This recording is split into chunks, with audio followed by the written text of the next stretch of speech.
I've never seen those levels of aggression amongst the Israelis used against internationals before. I've seen it against Palestinians. Now, we only had a small taste of what the Palestinians have to go through on a daily basis. But what happens to us is several degrees less bad than what's always used against the Palestinians. And I think that's something that people need to know and to remember that.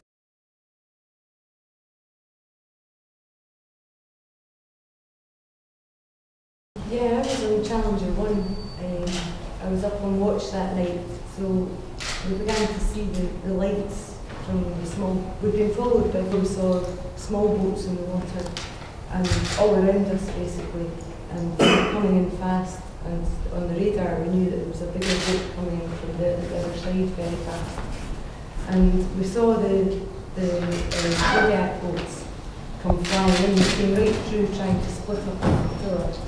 But first of all, we concentrated on the Marmara, and then we watched as they boarded the other boats.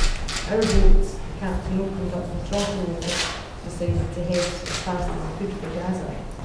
But we were followed all the way along by one of the Zodiacs, and then maybe 15 minutes after we'd seen the assault on the Marmara, which was, as Hassan was just saying, it was instant violence on the Israeli side before they actually got even too close to the boat. But then they came onto our boat, the more Zodiacs caught up with us, came in from the front. And again, there was 10 women and 5 men in our boat. It was a very small boat. And as they approached, they began firing sound bombs. They started firing smoke grenades and rubber bullets. One of our women was hit on the nose by a cell phone, and she was just extremely lucky that it glanced off her nose and then exploded next to her. But as it was, it kind of smashed her nose. Then there was 2 of our women who were just simply holding on to the ladders to try and prevent them from reaching journalists on top, to try and give the journalists time to finish their reports. And they were beaten up by the Israelis. They were dragged off, they had their faces pushed down into the deck where there was glass. They were having their arms twisted, they were being stood on. When I was on the fly deck with the journalists and one of the photographer, Kate, she was at the side of the boat taking photos of them coming in, and they tasered her. So she was thrown back because of the shock of the taser attack. But basically after that, we were kind of taken downstairs.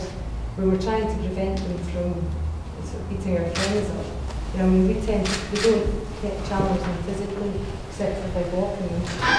But we were trying to challenge them verbally. We were asking them, were they proud of this?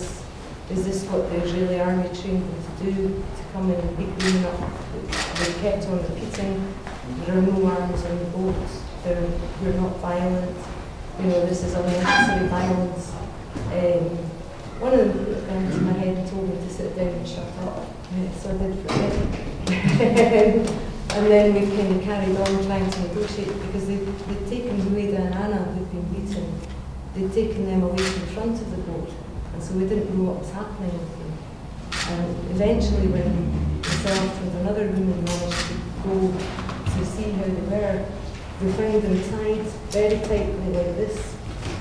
Hueda had a hood on, Anna had a blindfold on, and they were just being sort of held at the front of the ship, sitting next to one another, very tightly tied. It took us a while to negotiate them being brought back amongst the rest of the group.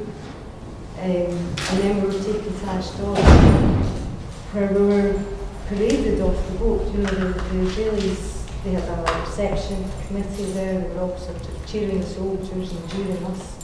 They were taking photos of us all the time. We were put in front of doctors and they were taking photos of us being seen by medical staff. But several of the people that I know who were pointing out injuries that they'd received from the soldiers, the medical staff were basically dismissing them, so it wasn't a genuine medical examination to actually help anybody. It was simply to make it look like they were doing something for us. From there we were taken to Beersheba jail, where we were all in together, but we were completely isolated from the outside world. You know, we couldn't get any news in, we couldn't get any contact out. There were phones there, but we couldn't use them. The following day, they allowed the consulate staff in for a short while. The previous day, actually, the consulate staff were waiting for us, but they weren't allowed in. There was a lot of traumatised people who wanted to come in from the Marmara. There was one woman whose husband had been killed. And what they did was, after the consuls and the lawyers had left, they took her into the office, chucked a couple of pictures down in front of her in a manner that was just completely lacking in any compassion, and told her identify her husband as that his body. Because when she had left the body on the Marmara, the body had been properly prepared for burial. His eyes had been closed, he had been cleaned, he had been wrapped properly for burial. But by the time she saw this photo from the Israelis, the body must have been lying in the sun because it was bolted beyond recognition almost. And the eyes were open again, and she was just incredibly distressed by this. But this is just an example of the lack of compassion the Israelis are showing. But then when we were taken up to the airport the following day, they basically decided they were getting rid of us all from the country. They didn't even follow their own legal procedure. If you refuse to sign the form, normally the legal procedure they have is that you're given 72 hours to allow your legal team to act on your behalf before you can be forcefully deported. But they didn't give us that, even give us that 72 hours. Now they kept us for 5 hours in a paddy wagon, you know, the really high security prisoner wagons.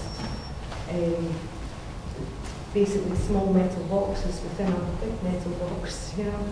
And they kept us sitting in there for 5 hours. When we were taken into the airport, we were surrounded by soldiers. We were being physically pushed, we were being manhandled.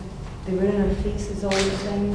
They were shouting, they were being aggressive. We had to watch while people were made to walk from the passport control to where they were actually going to be put on the plane. They were being forced to walk unaided. There were people with quite bad injuries carrying medical things. Their dressings looked like they were all dirty dressings. I didn't see any nice fresh dressings on anybody. But they were actually being forced to walk unaided from for at least a couple of hundred yards, you know. There was one guy who could barely stand, and they just kicked a chair across at him and told him, use that to help you get walk. You know, so he was kind of trying to push that in front of him as like his image. Then was people who were trying to say, no, I don't want to go to Turkey. I didn't come from there. It's illegal for you to do that, which it is. If they're deporting you, it must be to your country of origin or to the country of your departure. But they just basically chucked us all on a plane and told us to go to Turkey. But I saw one guy sitting back in a seat like this, saying, I don't want to go, I want to talk to my embassy.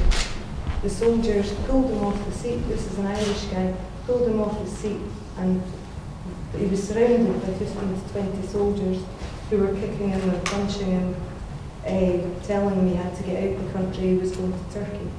So we were extremely forcibly deported to Turkey at that point. Turkish Airlines, the Ghani were fantastic looking after us when we got there.